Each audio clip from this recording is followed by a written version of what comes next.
সুস্বাদু মাছ ইলিশের মৌসুম চলছে।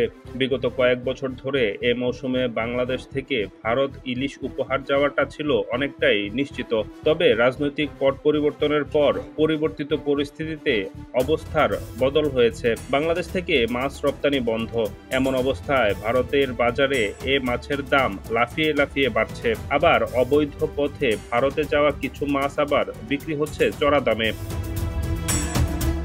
এছাড়া শুধু ইলিশ নয়, বাংলাদেশ থেকে যাওয়া অন্যান্য মাছের দামও বেড়েছে ভারতের বাজারে। মঙ্গলবার রাতে এক প্রতিবেদনে এ তথ্য জানিয়েছে সংবাদ মাধ্যম এনডিটিভি। প্রতিবেদনে বলা হয়েছে, কলকাতার জনপ্রিয় মাছের বাজারগুলোতে চলতি বর্ষায় বেস্ট সেলার পদ্মা নদীর ইলিশের সংকট পড়েছে। ইলিশ বাংলাদেশের জাতীয় মাছ, তবে মাছটি সীমান্তের অপর পাশের পশ্চিমবঙ্গ ও ভারতের উত্তর পূর্ব অংশের মানুষের কাছেও হট ফেভারিট। এনডিটিভি বলছে, বাংলাদেশ থেকে আমদানি হওয়া ইলিশের সিংহভাগই পেয়ে থাকে পশ্চিমবঙ্গ। এছাড়া দুর্গা পূজাকে ঘিরে সুস্বাদু এই মাছের চাহিদা আরও বেড়ে যায়। যদিও ইলিশ মাছটি দক্ষিণ পূর্ব এশিয়ার বেশ কয়েকটি দেশে পাওয়া যায়, তবে বাংলাদেশের ইলিশের স্বাদ অতুলনীয়। ডেস্ক রিপোর্ট, নতুন সময়।